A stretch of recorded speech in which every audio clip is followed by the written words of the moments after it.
Assalamualaikum warahmatullahi wabarakatuh. Sebelumnya izinkan saya untuk memperkenalkan diri terlebih dahulu. Nama saya Siti Musrifah dengan NIM G41242076 dari Program Studi Manajemen Informasi Kesehatan jurusan Kesehatan Kampus Politeknik Negeri Jember. Di sini tujuan saya untuk membuat video ini yaitu untuk memenuhi tugas praktikum mata kuliah klasifikasi kodifikasi penyakit terkait sistem panca indera, saraf, dan mental. Baik, di sini saya akan mempresentasikan terkait dengan penyakit pada indera pendengaran, yaitu presbikusis.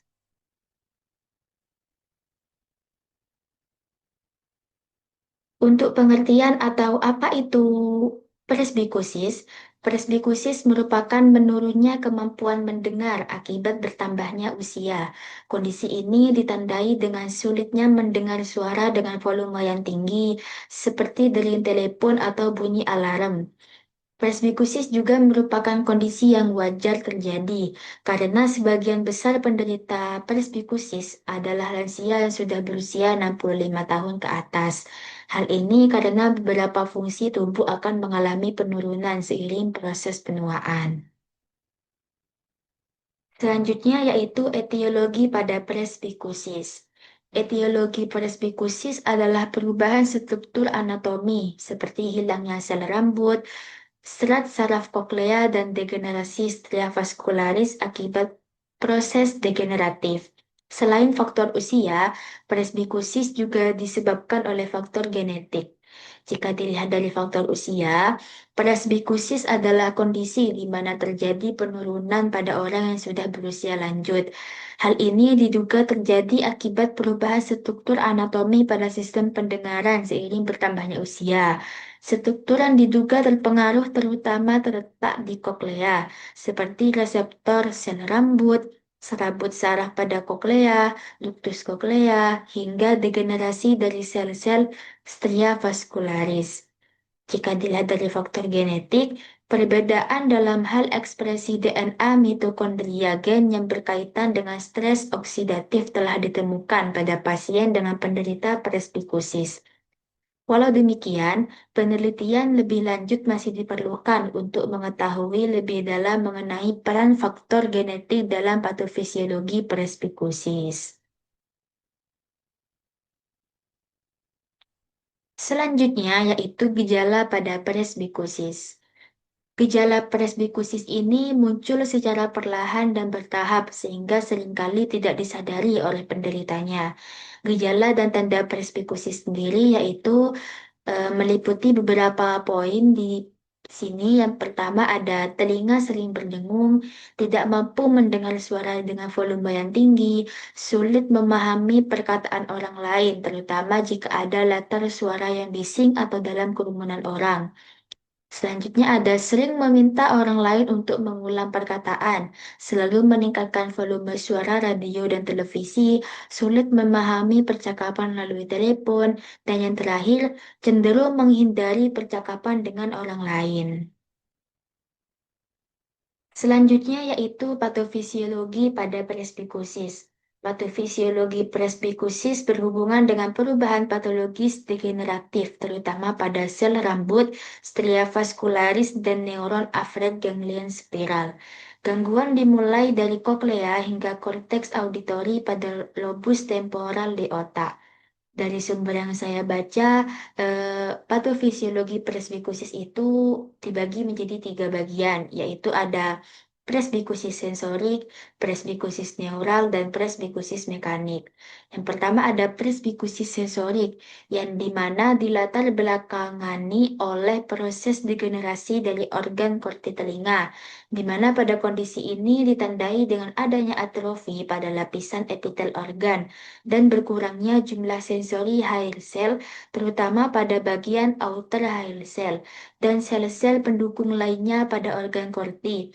Maka dari itu, pada kondisi ini terjadi penurunan pendengaran, terutama pada suara dengan frekuensi yang tinggi. Yang kedua ada presbikusis neural. Presbikusis neural dilatar belakangi oleh proses atrofi sel saraf koklea, terutama bagian basilar dan jalur saraf sentral. Proses atrofi sel saraf ini secara alamiah terjadi seiring dengan bertambahnya usia seseorang. Pada kondisi ini, terjadi penurunan kemampuan speech discrimination terlebih dulu, baru diikuti dengan penurunan pendengaran. Dan yang terakhir ada presbikusis mekanik. Presbikusis mekanik dilatar belakangi penebalan dan kekakuan pada membran basilar koklea. Pada kondisi ini terjadi gangguan pendengaran sensori neural pada frekuensi tinggi yang sifatnya progresif perlahan. Selanjutnya ada faktor risiko presbikusis. Faktor risiko presbikusis ini kita bagi menjadi beberapa poin. Yang pertama ada kebiasaan merokok, kemudian penggunaan obat-obatan tertentu seperti aspirin, gentamicin, sildenafil, dan obat anti malaria. Ada gangguan kesehatan yang menyebabkan terganggunya aliran darah ke telinga, seperti penyakit jantung, hipertensi, atau diabetes. Kemudian penyakit yang menimbulkan gejala demam tinggi sehingga merusak telinga seperti meningitis. Ada juga dari faktor keturunan, kebiasaan mendengar musik dan dalam volume yang keras. Dan yang terakhir ada lingkungan kerja yang bising seperti area konstruksi, bangunan atau pabrik. Nah, di sini ini merupakan faktor risiko penyebab terjadinya penyakit presbikusis.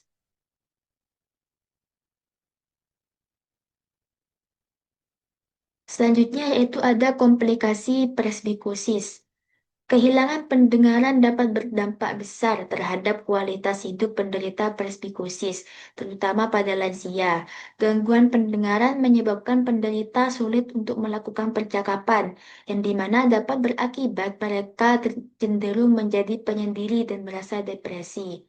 Di samping itu, hilangnya pendengaran juga menyebabkan penurunan kemampuan kognitif, seperti kemampuan memahami dan mengingat sesuatu secara serta memecahkan masalah.